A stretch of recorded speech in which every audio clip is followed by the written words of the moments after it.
네, 우리가 베드로 후서를 이제 오늘로서 마무리 이제 하는데요.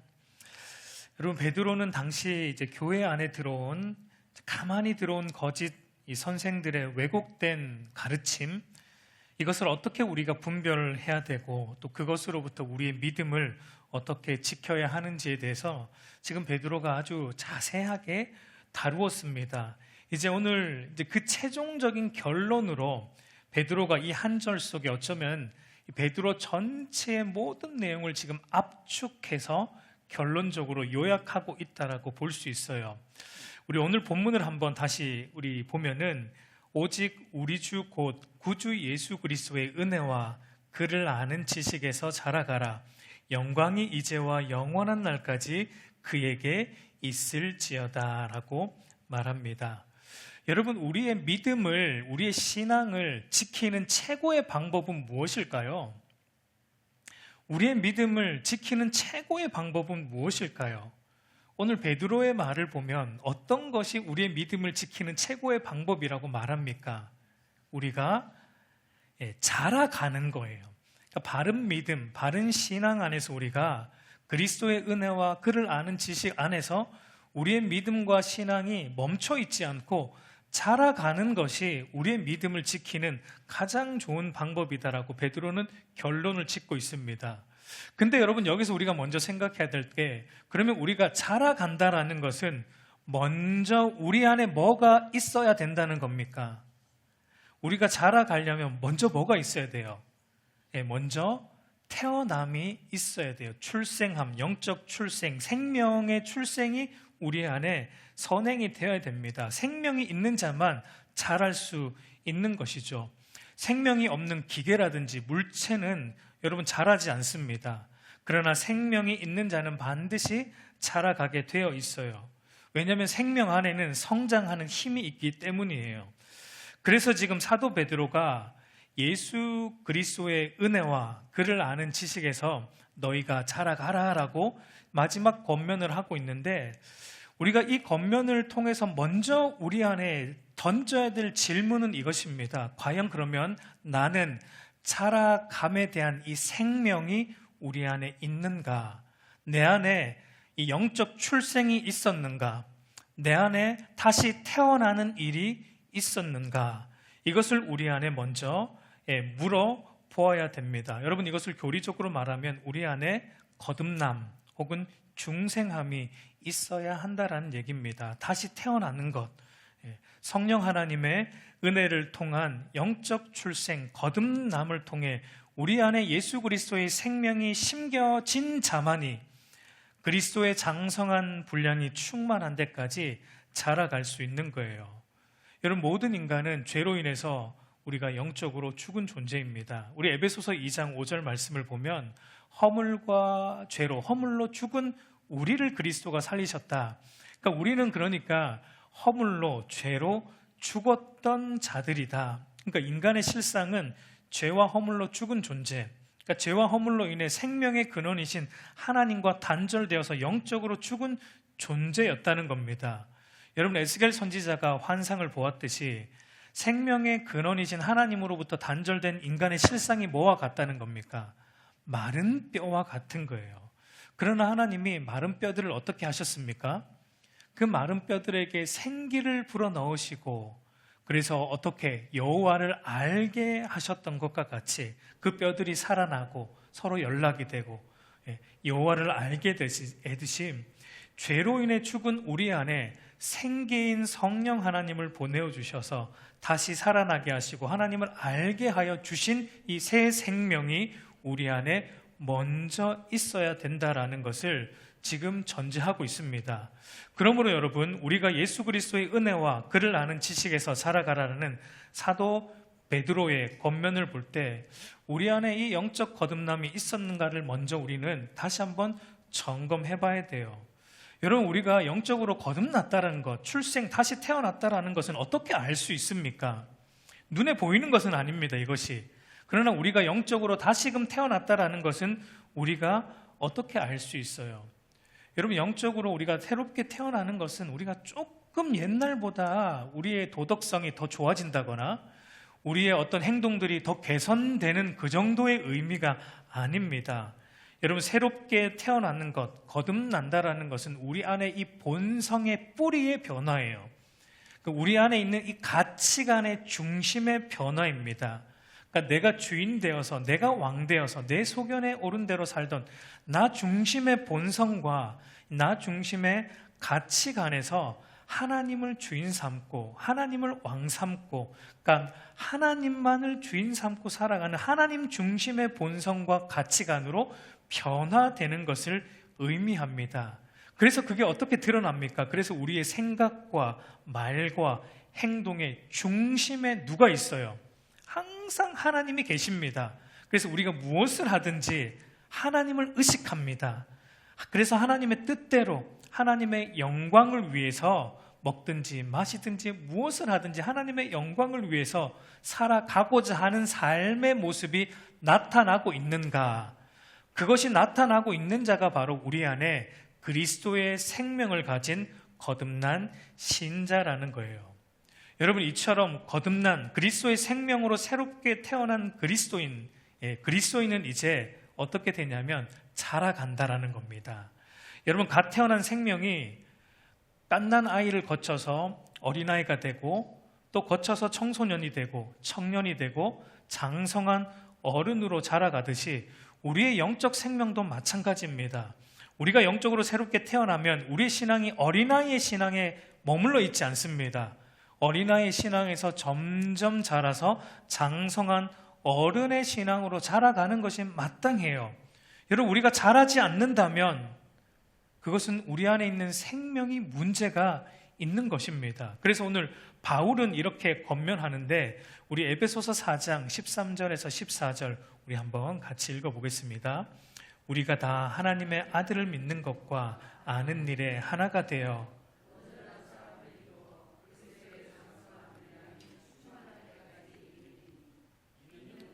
이제부터 어린아이가 되지 아니하여 사람의 속임수와 간사한 유혹에 빠져 온갖 교훈의 풍조에 밀려 요동하지 않게 하려 함이라.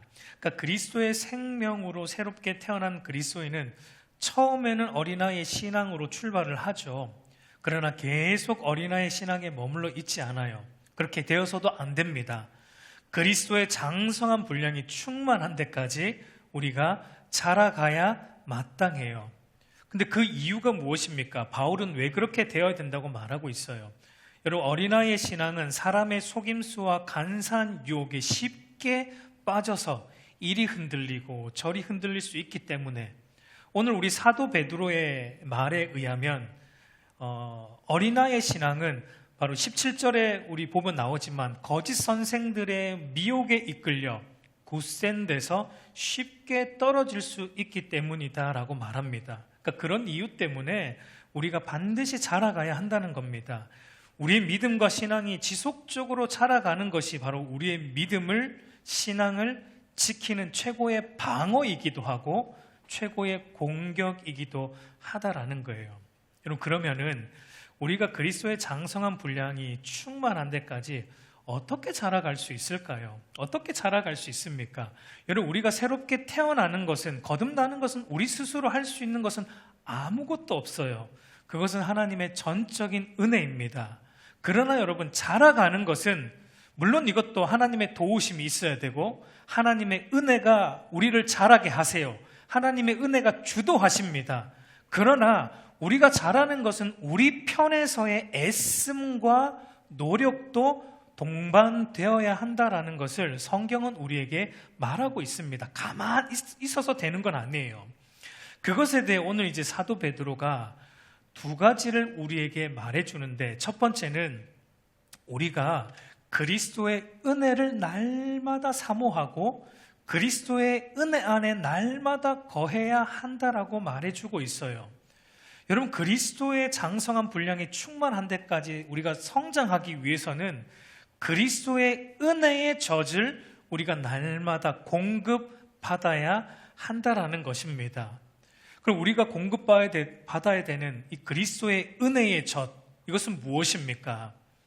여러분, 우리가 그리스도의 생명으로 새롭게 태어난 것은 우리의 자격과 노력으로 된 것이 아니라 예수 그리스도의 속량을 통한 하나님의 은혜임을 우리가 날마다 기억하는 겁니다.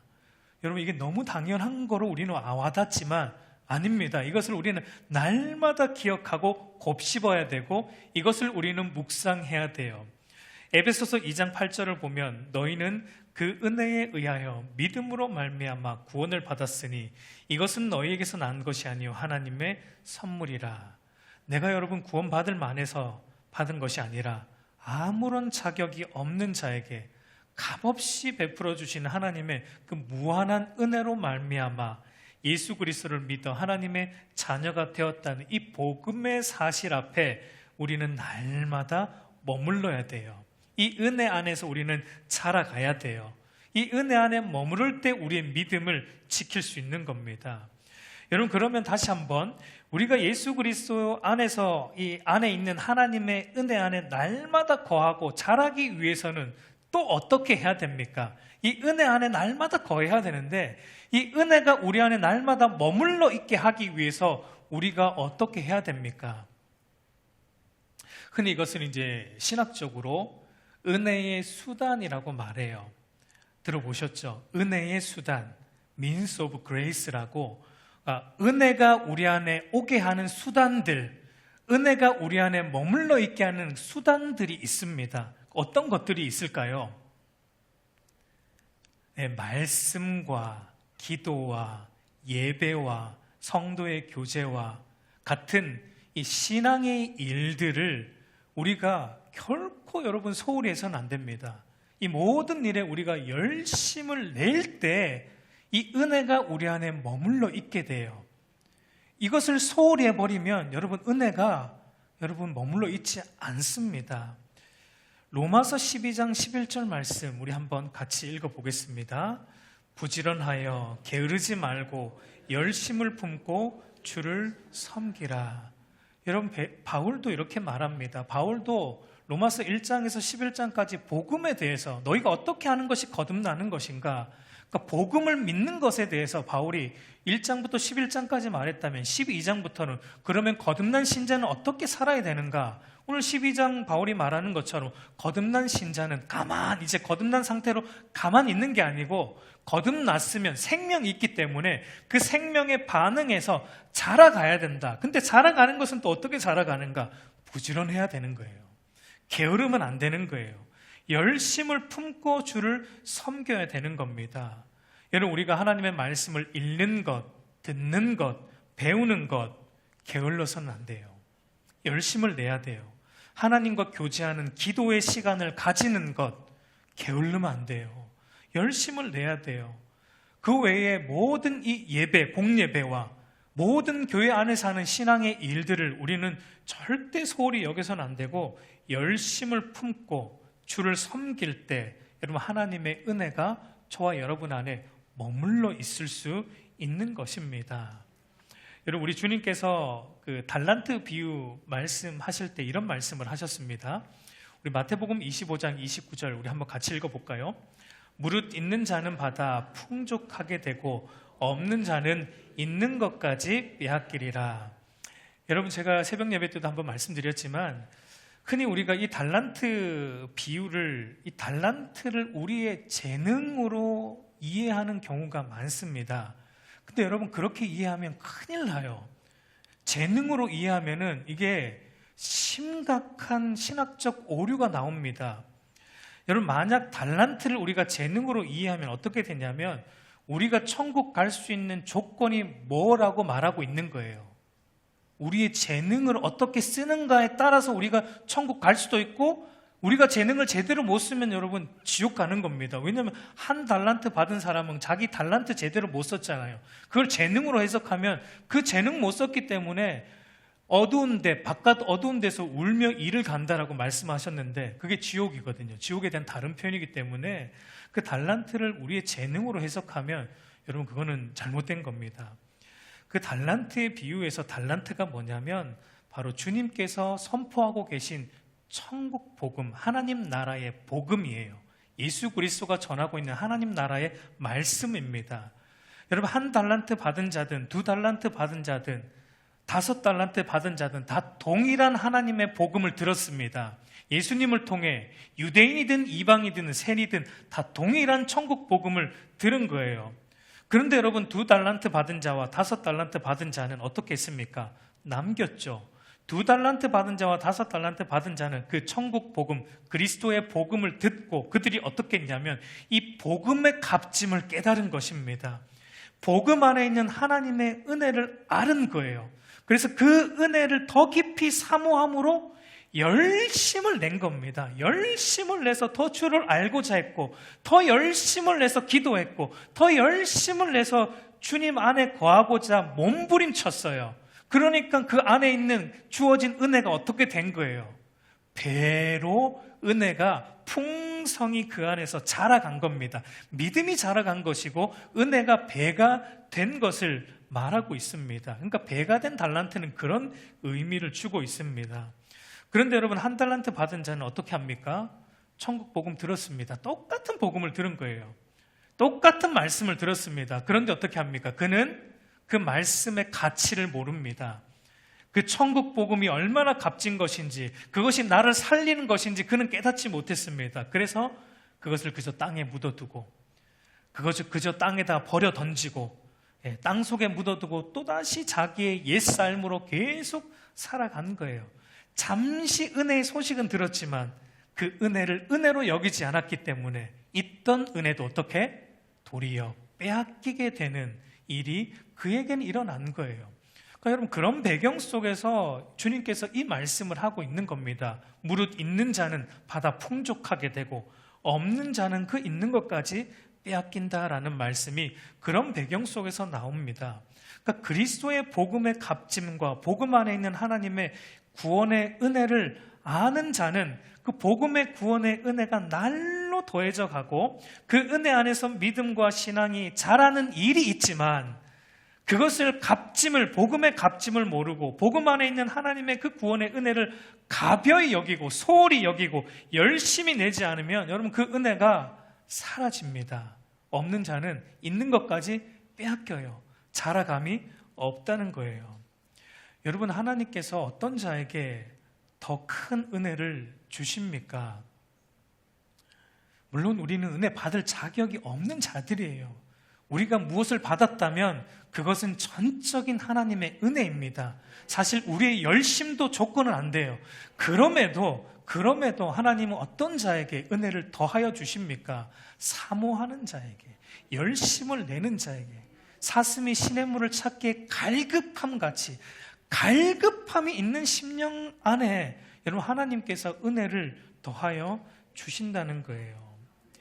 여러분, 꼭 기억하세요. 은혜는 거저 우리에게 하나님이 값없이 주는 것이지만 그것이 자라가는 것은 우리의 열심을 통해 자라간다라는 것을 여러분 꼭 기억하시기 바랍니다.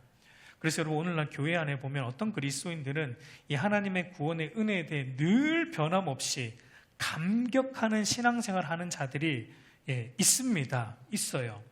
근데 어떤 자들은 하나님의 은혜가 있다가 없다가 막 자기 기분 좋을 때는 막 이렇게 있다가 또 기분 나쁘면 또 은혜가 확 사라지고, 여러분, 그 차이가 어디에서 납니까? 말씀을 듣고 배우는 것, 기도하는 것, 예배하는 것 같은 이 은혜의 수단들, 은혜가 우리에게 오게 하는 수단들을 얼마나 중히 여기고 얼마나 열심히 잘 겸손함으로 사용하는가, 이 차이예요. 이 차이를 통해 우리 안에 여러분 하나님의 은혜가 머물게 되고, 이 은혜가 머물게 될 때 우리가 신앙이 자라게 되어 있어요.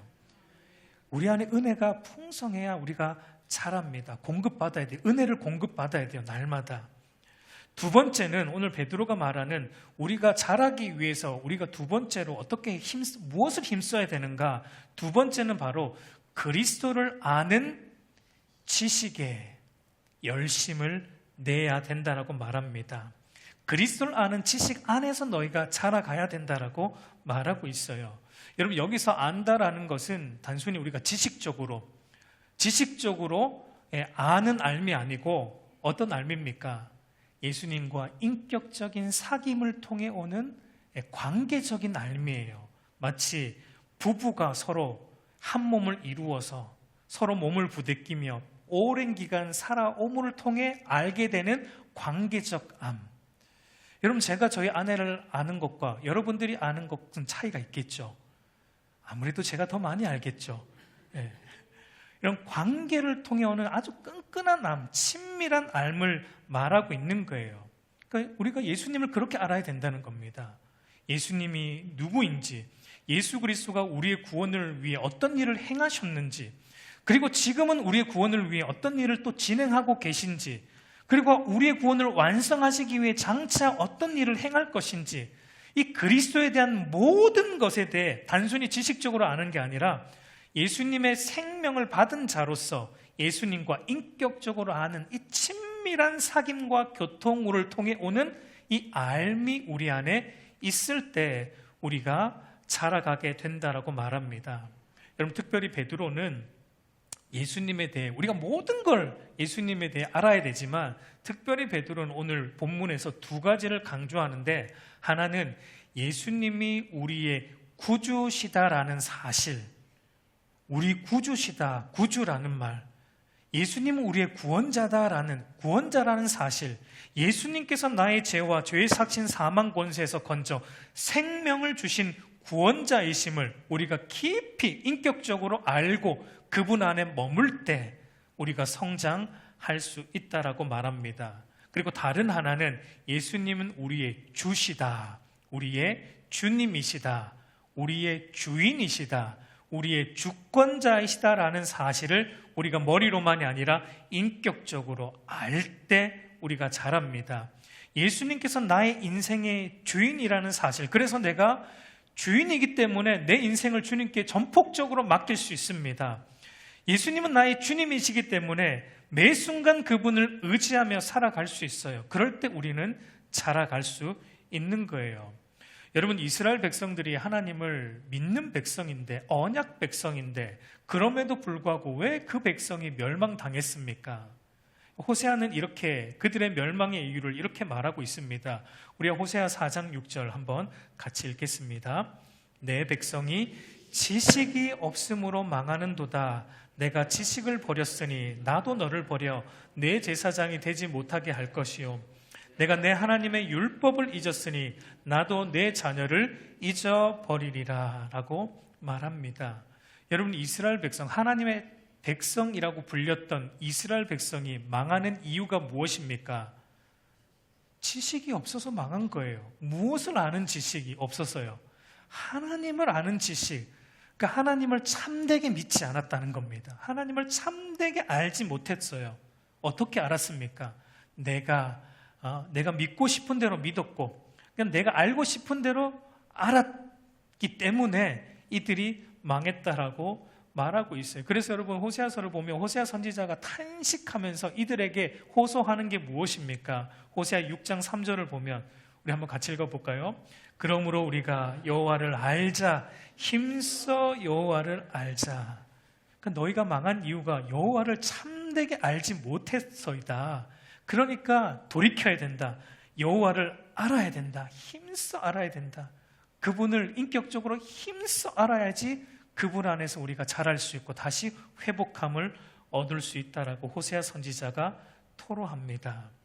여러분, 그러므로 중요한 것은 예수님을 나의 구주, 나의 하나님, 나의 주권자로 참되게 믿고 참되게 아는 것입니다.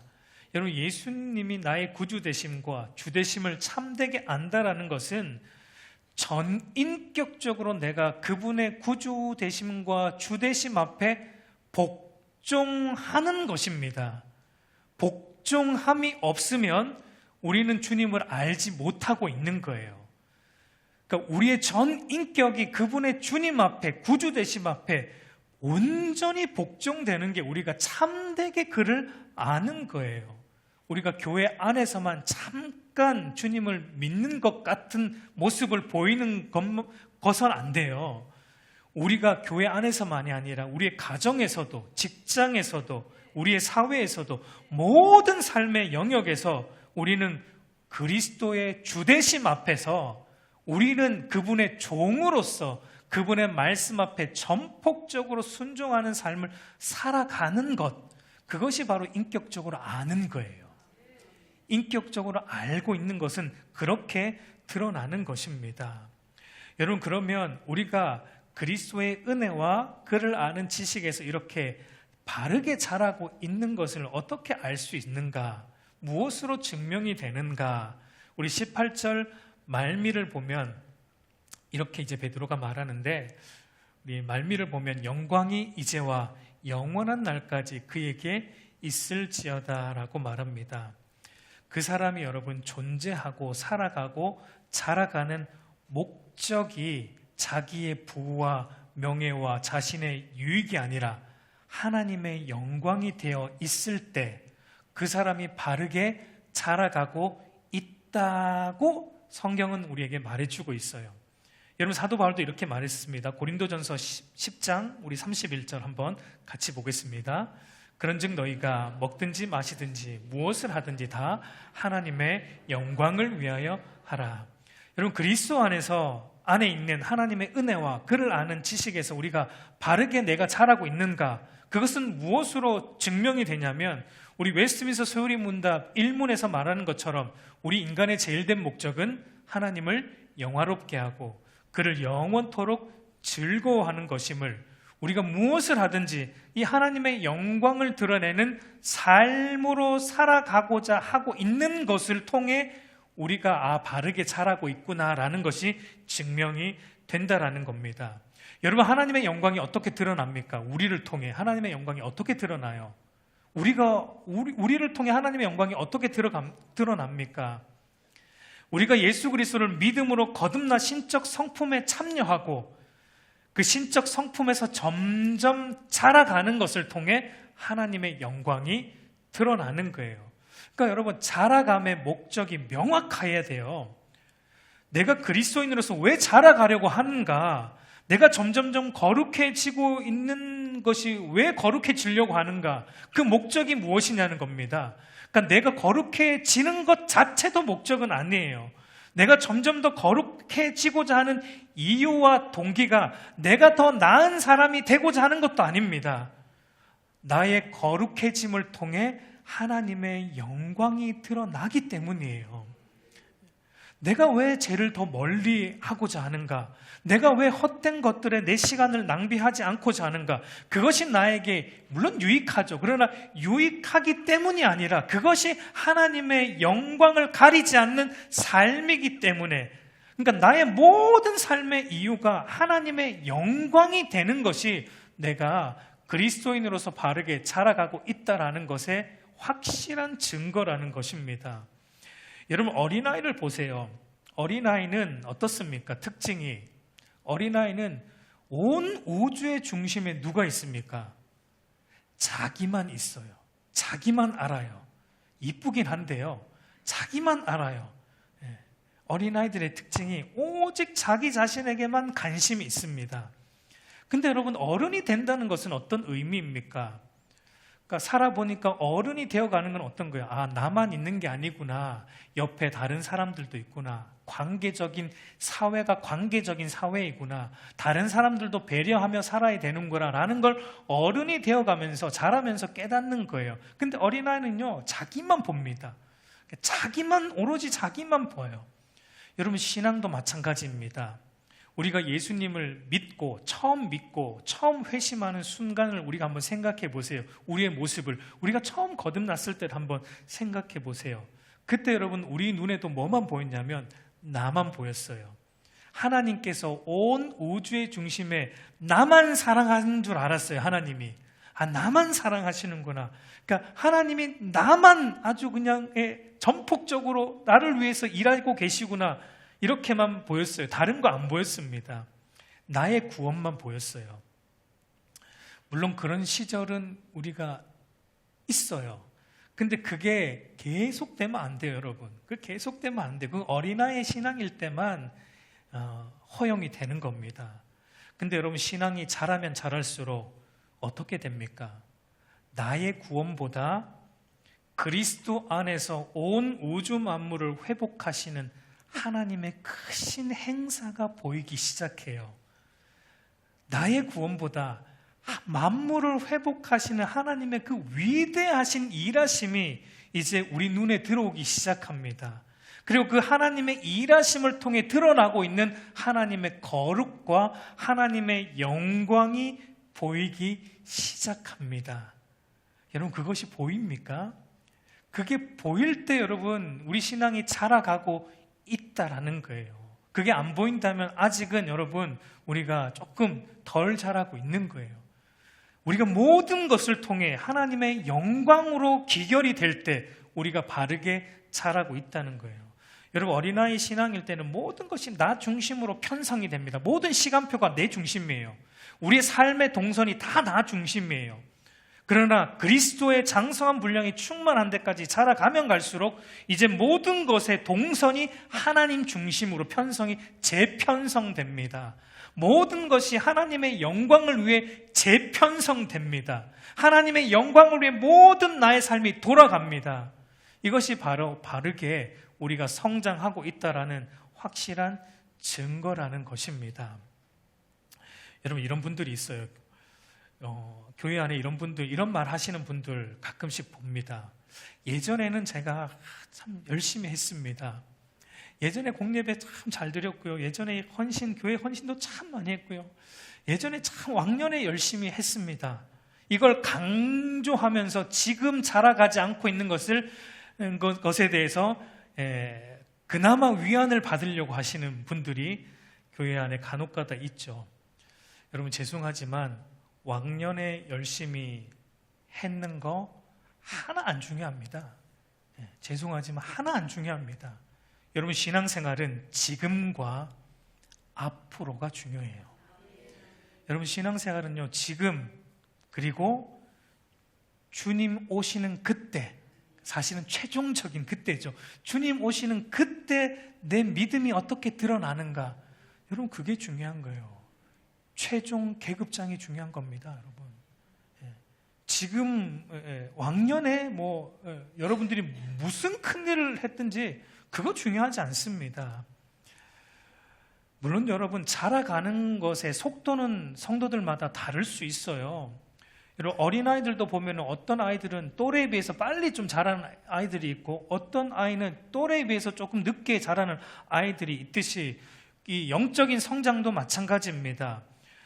우리 영적인 성장도 여러분, 어떤 성도들을 보면 어떤 성도들은 믿은 지 얼마 안 됐는데 보면은 신앙이 무섭게 자라는 분들이 있어요. 우리 교회도 그런 분들이 있는 것 같아요. 교회 온 지 얼마 안 됐어요. 근데 신앙이 무섭게 자라는 분들이 있습니다. 그런데 또 어떤 분들은 교회는 굉장히 오래 다녔는데 이게 안 자라요. 안 자라는 분들이 있습니다. 근데 여러분, 중요한 건 뭡니까? 조금 빨리 자라든 늦게 자라든 중요한 것은 그래도 자라가는 것이 중요하다라는 겁니다. 여러분, 신앙생활 수십 년 하고 있는데 자라가지 않고 계속 그냥 어린아이 신앙에 머물러 있는 분들을 보면 여러분, 사실 너무 안타까워요. 안타깝기 그지 없습니다. 여러분, 둘 중에 하나이죠. 아직 거듭나지 않았거나 거듭나지 않은 아직 죽은 존재인데 자기가 교회 안에 있는 것 때문에 착각하고 있는 거예요. 내가 살았구나. 아직 거듭나지 않았는데 교회 안에 몸담고 있는 것 때문에 자기가 거듭난 줄 알고 생명이 없으니까 자라지가 않는 거잖아요. 그러니까 거듭나지 않았을 수도 있고, 다른 하나는 거듭났는데 굉장히 더디게, 속도가 굉장히 더디게 자라거나, 둘 중에 하나입니다. 근데 어쨌든 둘 다 여러분 안타까운 거예요. 여러분, 성경은 이런 자들 이렇게 말합니다. 우리 마지막으로 계시록 3장 1절 말씀 한번 다 같이 읽어보도록 하겠습니다. 4대 교회의 사자에게 편지하라. 하나님의 7영과 7뼈를 가지신 이가 이르시되 내가 내 행위를 아노니 내가 살아있다 하는 이름은 가졌으나 죽은 자로다. 살아있다 하는 이름은 가졌습니다. 교인이라는 이름, 그리스도인이라는 이름, 교회 안에 몸은 담고 있습니다. 그래서 그리스도인이라고 불리고 있습니다. 집사라고, 장로라고, 목사라고, 권사라는 직분으로 불리고 있습니다. 성도라는 이름이 불리고 있습니다. 살아있는 이름으로 불리고 있어요. 그러나 죽었어요. 살아있지 않습니다.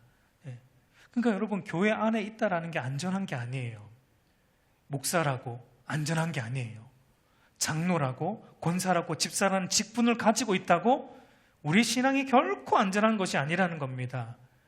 거듭나지 않고는, 성령의 하나님의 은혜로 우리가 예수님을 믿어 거듭나지 않고는, 우리 안에 생명이 없고는, 그리고 그 생명에서 자라감이 없으면 우리가 이 안에 있는 거 아무런 의미가 없다라는 것입니다.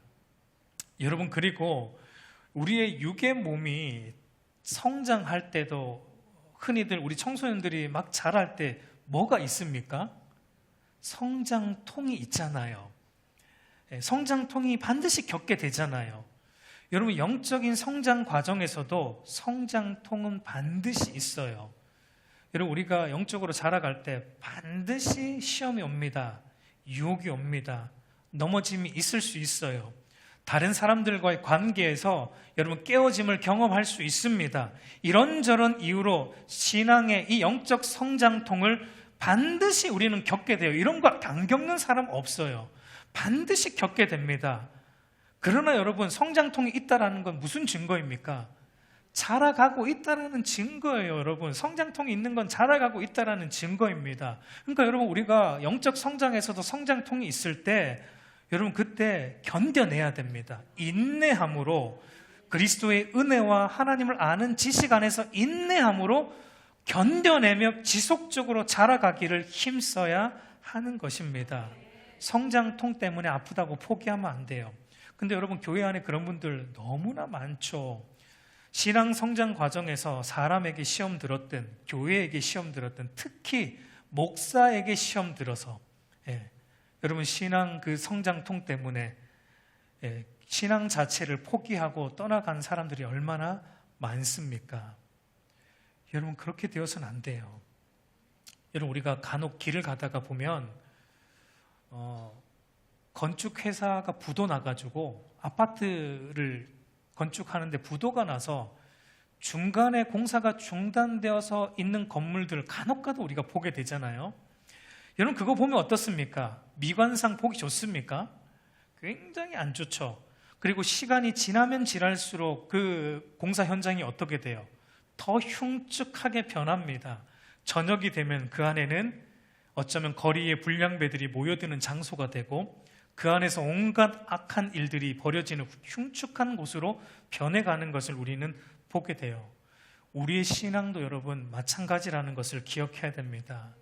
우리의 믿음과 신앙의 집도, 우리의 이 성전도 여러분 계속 지어져야 가야 되는데, 이것이 건축이 중단되고 멈추어서 계속 방치해두면 그 자리에 여러분 안 좋아요. 그 자리에 여러분 사탄이 역사합니다. 사탄이 온갖 악한 일에 삼는 본거지로 삼습니다. 그러니까 신앙이 멈추어지면, 신앙의 집, 우리의 성전이 멈추어지면 여러분 안 좋아요. 그러므로 여러분 더디 자라갈 수는 있지만, 그러나 멈추어서는 안 됩니다. 우리 주 곧 구주 예수 그리스도의 은혜 안에서, 그리고 그를 아는 지식 안에서 저와 여러분이 열심을 내어서 여러분 자라가기를 힘써야 하는 것입니다. 이제 말씀을 맺겠습니다. 여러분, 오늘날 교회 안에 성숙한 신앙의 어른이 필요해요. 우리 교회뿐만 아니라 오늘 한국 교회 안에 뭐가 필요하면요, 좀 신앙이 성숙한 어른이 필요합니다. 나이 찬 어른 말고요, 머리 희끗희끗한 어른 말고요, 직분만 가지고 있는 어른 말고요, 신앙의 성숙한, 신앙이 무르익은 어른다운 성도, 그 어른다운 모든 이들에게 본이 될 수 있는, 그래서 옆에 가고 싶은, 옆에 그냥 앉아만 있어도 위로가 되는 그런 신앙이 무르익은 그런 겸손한 성숙한 어른 성도, 그 필요해요. 우리 한국 교회에. 찾아보기 힘듭니다. 오늘날 찾아보기 힘들어요. 저도 아직 그 자리까지 못 갔습니다. 그런 신앙이 오늘 우리에게 필요합니다. 우리 사랑하는 성도 여러분, 저와 여러분이 그리스도의 은혜와 그를 아는 지식에서 날마다 자라가고, 그리고 하나님의 영광을 위해, 그리고 다른 이들의 유익과 구원을 위해 우리 자신을 드리는 신앙, 우리 자신을 드리는 그 성숙한 어른 신앙으로 저와 여러분이 자라가는 은혜가 있기를 우리 주님의 이름으로 축복합니다.